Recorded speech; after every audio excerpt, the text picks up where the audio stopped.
আগামী অর্থ বছরের জন্য 2,30,000 কোটি টাকার উন্নয়ন বাজেট চূড়ান্ত, বড় 5 খাতে 70% বরাদ্দ। জাতীয় নির্বাচন সুষ্ঠু হওয়া নিয়ে শঙ্কা জানালেন জামায়াতের নায়েবে আমির, নির্বাচন কমিশনের ভূমিকা নিয়ে প্রশ্ন। স্থলবন্দর দিয়ে আমদানি বন্ধ করায় ভারতই বেশি ক্ষতিগ্রস্ত হবে, দাবি বাণিজ্য উপদেষ্টার। প্রকৃত কারণ জেনে ব্যবস্থা নেবে সরকার। নায়িকা নুসরাত ফারিয়া বিমানবন্দরে আটক, ভাটারা থানায় দায়ের করা ছাত্র হত্যা মামলায় জিজ্ঞাসাবাদ।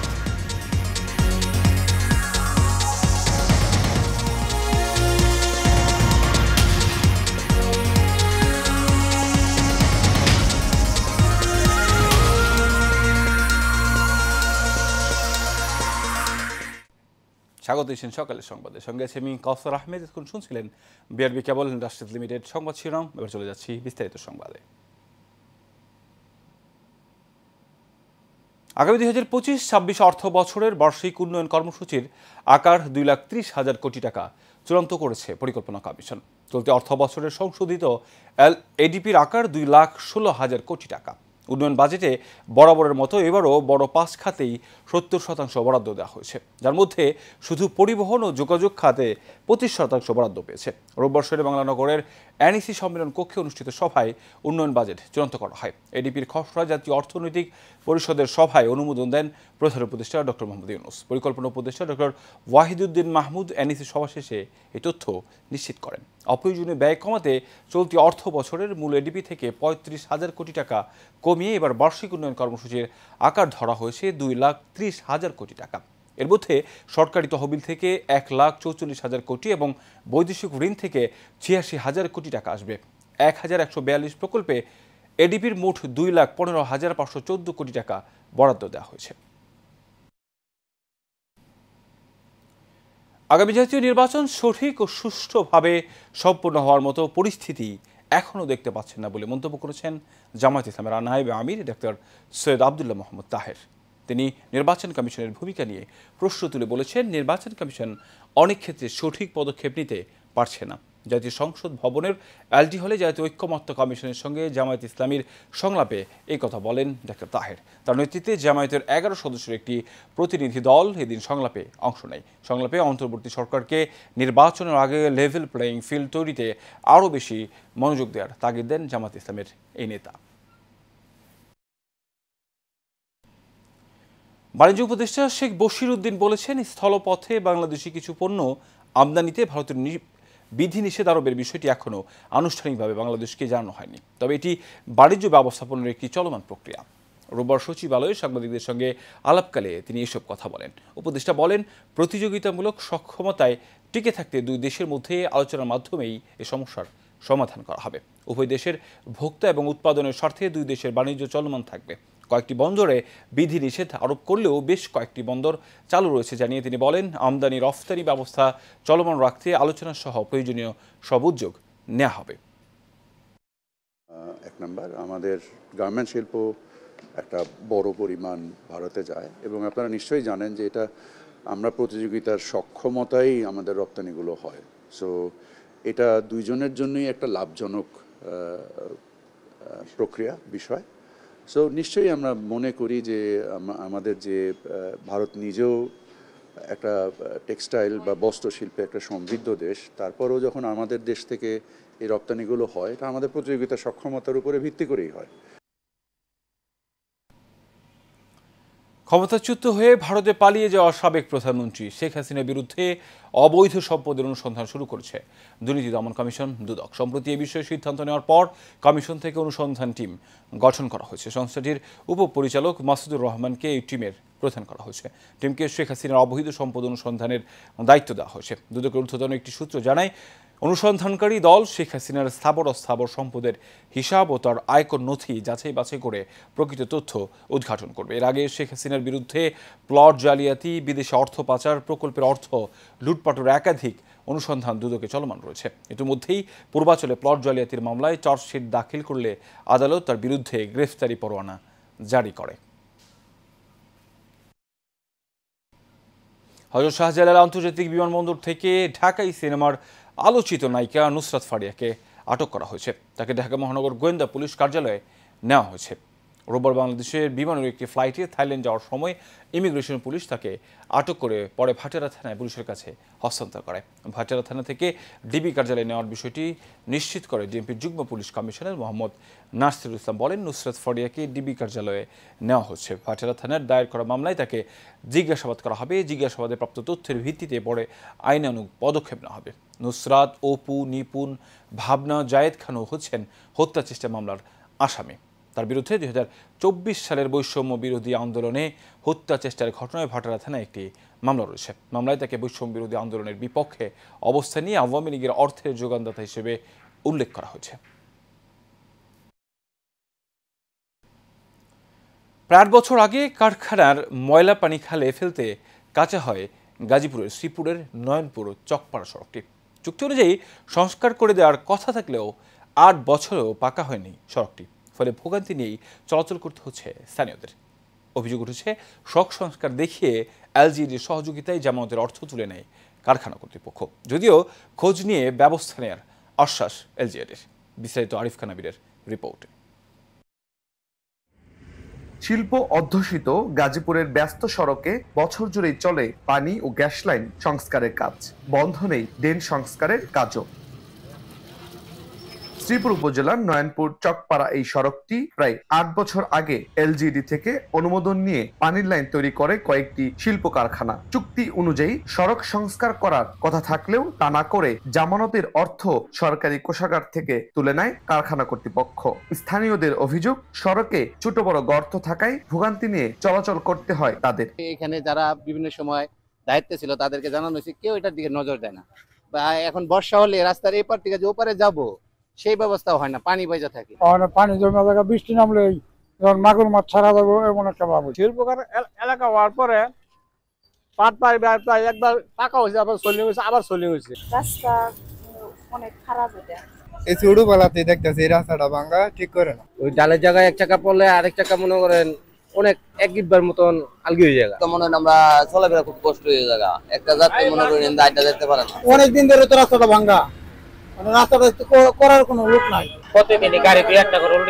সড়ক সংস্কার না করে জামানতের অর্থ কিভাবে তুলে নিয়েছে কারখানা কর্তৃপক্ষ, এমন প্রশ্নের উত্তর দিতে পারেননি এলজিইডির নির্বাহী প্রকৌশলী। তবে সংস্কারের আশ্বাস দেন তিনি। আমাদের অনেকগুলি রাস্তা এরকম আছে এবং অনেকগুলি প্রকল্প আসবে। আমরা চেষ্টা করব কোনো একটা প্রকল্পের মাধ্যমে এই রাস্তা, যেহেতু জনগণের চলাচলে অনুপযুক্ত মনে হচ্ছে, এটাকে কিভাবে উপযুক্ততা করা যায়। সড়ক কেটে ড্রেন নির্মাণের বিষয়ে জানতে চাইলে কথা বলতে রাজি হননি M&U কারখানা কর্তৃপক্ষ।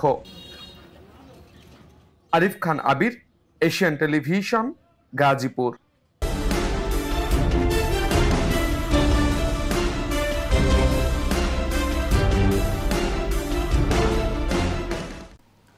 ঢাকার ধামরাইয়ের ফুডনগর গ্রামে ধলেশ্বরী নদীর উপর সেতু না থাকায় বাঁশের সাঁকো দিলে পারাপার হতে হয় স্থানীয়দের। স্থানীয়রা জানান, শুধু বর্ষা মৌসুমে নয়, সারা বছরই যাতায়াতের জন্য এই বাঁশের সাঁকোটি একমাত্র ভরসা তাদের। সাঁকোটি ভেঙে যাওয়ায় ঝুঁকি নিয়ে পার হতে হয় স্কুল কলেজের শিক্ষার্থী সহ স্থানীয়দের। স্বাধীনতার 53 বছর পেরিয়ে গেলেও এখনও হয়নি পাকা সেতু। এতে করে সাভার ও সিংগার উপজেলায় যেতে ভোগান্তিতে পড়তে হয় তাদের। এ বিষয়ে উপজেলা প্রকৌশলী মিনারুল ইসলাম বলেন, সেতু নির্মাণে সম্ভাব্যতা যাচাই ও প্রস্তাবনা পাঠানো হয়েছে। অনুমোদন পেলে সেতু নির্মাণে ব্যবস্থা নেওয়া হবে। বৃষ্টি হলে আমরা এখানে চলাচল করতে পারি না, কারণ এখান থেকে রিক্সা আসা চলা করে। এমনকি যদি কোনো রোগী অসুস্থ হয়ে পড়েন হঠাৎ করে, তাহলে এখান থেকে অ্যাম্বুলেন্স আসতে পারবে না। এই অত্র এলাকার মানুষ যাতায়াত করে, সাভার উপজেলায় যায় এবং ঢাকা যায়, বিভিন্ন এলাকা যায়। ব্রিজের বিশেষ দরকার। ফুডনগরের যে ব্রিজটা, এই ব্রিজটি ইতিপূর্বে আমাদের কোনো প্রকল্পের টিভিতে এটা অন্তর্ভুক্ত করা হয়নি বিধায় এখন পর্যন্ত এটার ইমপ্লিমেন্টেশন করা সম্ভব নয়। তবে জনদুর্ভোগের কথা বিবেচনা করে আমরা একটি প্রকল্প, সেটা হচ্ছে অনূর্ধ্ব 100 মিটার ব্রিজ প্রকল্প, এটা হচ্ছে ডিপিপি কারেকশন হচ্ছে, সেখানে আমরা এটা প্রস্তাব করেছি। তো এটা যদি আমাদের একনেক কর্তৃক অনুমোদন হয়, ডিপিপিটা পরবর্তীতে এটা ইমপ্লিমেন্টেশন হতে পারে। ঢাকা ধামরাইয়ের কালামপুর বাস স্ট্যান্ডে গ্লোলোরা হাইওয়ে দ্বিতীয় দিনের মতো অভিযান পরিচালনা করেছে পুলিশ। গ্লোলোরা হাইওয়ে থানার ওসি সানোয়ার হোসেন বলেন, হাইওয়ের পুলিশের পক্ষ থেকে ঢাকা আরিচা মহাসড়কের উপর অবৈধ সবজি দোকান উচ্ছেদ করা হয়। এছাড়াও কালাপুর বাসস্ট্যান্ডে আরিচা মহাসড়কের উপর অবৈধভাবে মাছ বাজার রাস্তা থেকে সরিয়ে দেওয়া হয়। এই অভিযান নিয়মিত চলমান থাকবে বলে জানিয়েছে পুলিশ।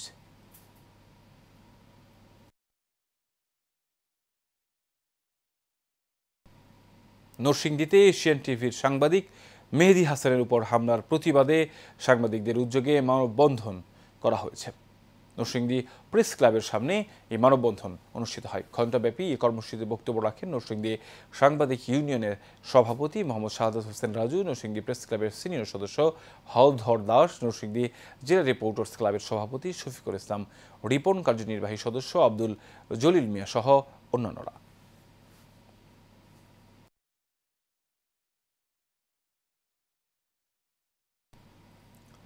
বরিশালের আগৈলঝাড়া উপজেলার শেরাল গ্রামে একটি পরিবারের বিরুদ্ধে মিথ্যা মামলা দিয়ে হয়রানির অভিযোগ উঠেছে।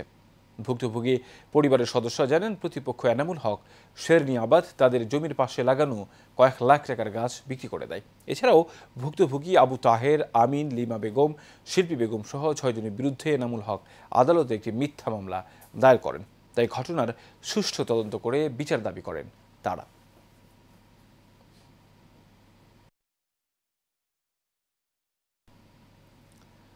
বরগুনার তালতলী উপজেলার বড় আমখোলা গ্রামে বিদ্যুৎস্পৃষ্ট হয়ে মোহাম্মদ আব্দুল কাদের মুন্সি নামে এক কৃষককে হত্যার অভিযোগ উঠেছে। বক্তারা বলেন, হত্যার মূল আসামিরা জামিনে এসে উল্টো নিহতের পরিবারকে মামলা তুলে নিতে নানাভাবে ভয়ভীতি ও প্রাণনাশের হুমকি দিচ্ছে। এ নিয়ে বড় আমখোলা গ্রামে স্থানীয়দের আয়োজনে ঘণ্টাব্যাপী মানববন্ধন ও প্রতিবাদ সভা হয়। আসামিদের জামিন বাতিল করে কারাগারে পাঠানোর দাবি স্থানীয়দের। জুলাই গণঅভ্যুত্থানের সম্মুখ যোদ্ধা এবং বিশিষ্ট চিকিৎসক ডাক্তার ফারজানা মাকসুদ রুনাকে সাময়িক বরখাস্তের প্রতিবাদে সংবাদ সম্মেলন করা হয়েছে। রাজধানীর ঢাকা রিপোর্টার্স ইউনিটির সাগরুনি হলে এর আয়োজন করা হয়। সংবাদ সম্মেলনে উপস্থিত ছিলেন বিএনপি চেয়ারপারসনের উপদেষ্টা হাবিবুর রহমান হাবিব, ফ্যাসিবাদ প্রতিরোধ আন্দোলনের সভাপতি মোহাম্মদ ওয়ালিদ বিন সিদ্দিক তালুকদার, প্রফেসর ডক্টর শারমিন ইয়াসমিন সহ আরও অনেকেই।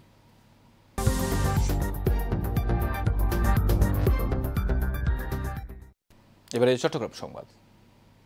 চট্টগ্রামের পটিয়ায় সন্ত্রাস, ভূমিদস্যু, চাঁদাবাজ ও কিশোর গ্যাংয়ের বিরুদ্ধে মানববন্ধন করা হয়েছে। পটিয়া থানার মোড়ে উপজেলার আশিয়া ইউনিয়নের সর্বস্তরের জনগণের ব্যানারে এই মানববন্ধন করা হয়। স্থানীয়রা ছাড়াও মানববন্ধনে অংশগ্রহণ করে বৈষম্যবিরোধী ছাত্ররা।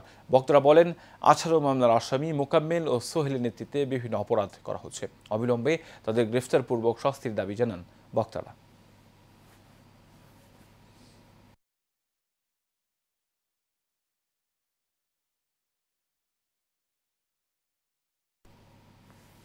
চট্টগ্রামের সীতাকুণ্ডের শেখেরহাট উচ্চ বিদ্যালয়ের অ্যাডহক কমিটির সভাপতি মনোনীত হওয়ায় আলাউদ্দিন রুবেলকে সংবর্ধনা দিয়েছে গ্রামবাসী। বিদ্যালয়ের প্রাঙ্গণেই সংবর্ধনা অনুষ্ঠানের আয়োজন করা হয়। শেখেরহাট উচ্চ বিদ্যালয়ের প্রধান শিক্ষক আবু বকরের সভাপতিত্বে উপস্থিত ছিলেন উপজেলা মাধ্যমিক শিক্ষা অফিসার এস মোস্তফা আলম সরকার, উত্তর জেলা যুবদলের সহসভাপতি মোহাম্মদ ইসমাইল হোসেন সহ আরও অনেকেই।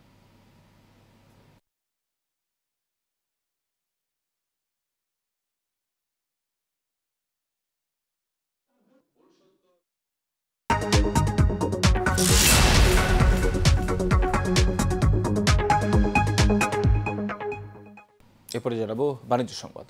প্রায় 100 বছর ধরে লিচু উৎপাদন করে জীবিকা নির্বাহ করে আসছে সুনামগঞ্জের মানিকপুর গ্রামের 3 শতাধিক পরিবার। প্রায় প্রতি বছর কোটি টাকার লিচু বিক্রি করেন চাষিরা। তবে যোগাযোগ ব্যবস্থা নাজুক হওয়ায় কাঙ্ক্ষিত দামে লিচু বিক্রি করতে পারছেন না তারা। প্রতিনিধি এনামুল কবির মুন্নার পাঠানো তথ্য ও ছবিতে বিস্তারিত জানাচ্ছেন আনোয়ার রাজ। সুনামগঞ্জের মানিকপুর গ্রামটি স্থানীয়দের কাছে পরিচিত লিচু গ্রাম নামে। বাণিজ্যিকভাবে ছোট বড় টিলার পাশাপাশি বাড়ির আঙিনায় চাষ হয়েছে বোম্বাই, চায়না থ্রি ও দেশি জাতের লিচু।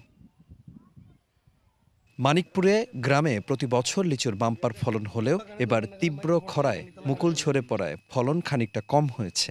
কৃষকরা বলছেন, নাজুক যোগাযোগ ব্যবস্থার কারণে লিচু চাষ করে লাভবান হতে পারছেন না তারা। খুব ফলন ভালো হয়, কিন্তু আমরা কাঙ্ক্ষিত ফলাফল আমরা পাই না, কারণ আমরা রাস্তাঘাট একবারে খারাপ। দূর দূরান্ত থেকে যে পাইকার আসার কথা, সদর থেকে পাইকার আসার কথা, সিলেট থেকে পাইকার আসার কথা, তারা আসতে পারে না কারণ রাস্তার কারণে। প্রত্যেকবারই 60-70 হাজার, 1 লাখ মানে 1,20,000 এরকম বিক্রি করে। একবারে নিম্ন যদি কোনো বাড়ি বিক্রি করে তার 50,000 টাকা। এখানে কোনো ফরমালিন ব্যবহার করে না, খাসা লিচু ফাঁকাইবার কোনো ওষুধ ব্যবহার করে না, যার কারণে এই লিচুগুলো অত্যন্ত সুস্বাদু এবং অত্যন্ত পুষ্টিকর। আমাদের এই বছর একটু ফলন কম হয়েছে খরার জন্য, যাই হোক আলহামদুলিল্লাহ যতটুকু হয়েছে। এখন যদি রাস্তাঘাট ভালো হতো তাহলে বিভিন্ন এলাকা থেকে ব্যবসায়ী এবং খুচরা যারা কাস্টমার তারাও আসতো। লিচুর আধার কিনি আমরা এখান থেকে বাগান 1800, 2000, 2200 এই ধরনের কিনি। বেশি আমরা 3000, 3200। প্রচুর মিষ্টি লেচু, এই লেচু আমাদের বাজার যাতায়াত করা লাগে রাস্তাঘাটের সমস্যার কারণে ন্যায্য মূল্য আমরা পাইতেছি না। এদিকে কৃষকদের লিচু চাষে বিভিন্ন পরামর্শ দিচ্ছে স্থানীয় কৃষি বিভাগ। আমরা কৃষি সম্প্রসারণ অধিদপ্তরের পক্ষ থেকে কৃষকদেরকে পরামর্শ দেই পুরাতন জাতগুলোর পরিবর্তে যে সমস্ত জাতগুলোর বাজারে আরো চাহিদা আছে, অর্থাৎ চায়না 3 জাতের লিচু যদি আমরা আবাদ করতে পারি তাহলে কৃষকরা আরো লাভবান হবে বলে আমি মনে করি। মানিকপুর গ্রামের যোগাযোগ ব্যবস্থার উন্নয়ন হলে লিচু চাষ করে স্বাবলম্বী হতে পারবেন চাষিরা, এমনটাই প্রত্যাশা লিচু চাষিদের। আনোয়ার রাজ, এশিয়ান টেলিভিশন।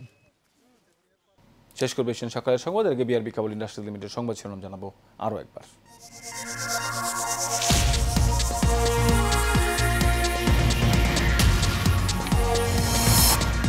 আগামী অর্থ বছরের জন্য 2,30,000 কোটি টাকার উন্নয়ন বাজেট চূড়ান্ত, বড় 5 খাতে 70% বরাদ্দ। জাতীয় নির্বাচন সুষ্ঠু হওয়া নিয়ে শঙ্কা জানালেন জামায়াতের নায়েবে আমির, নির্বাচন কমিশনের ভূমিকা নিয়ে প্রশ্ন। স্থলবন্দর দিয়ে আমদানি বন্ধ করায় ভারতই বেশি ক্ষতিগ্রস্ত হবে দাবি বাণিজ্য উপদেষ্টার, প্রকৃত কারণ জেনে ব্যবস্থা নেবে সরকার। এবং নায়িকা নুসরাত ফারিয়া বিমানবন্দরে আটক, ভাটারা থানায় দায়ের করা ছাত্র হত্যা মামলায় জিজ্ঞাসাবাদ।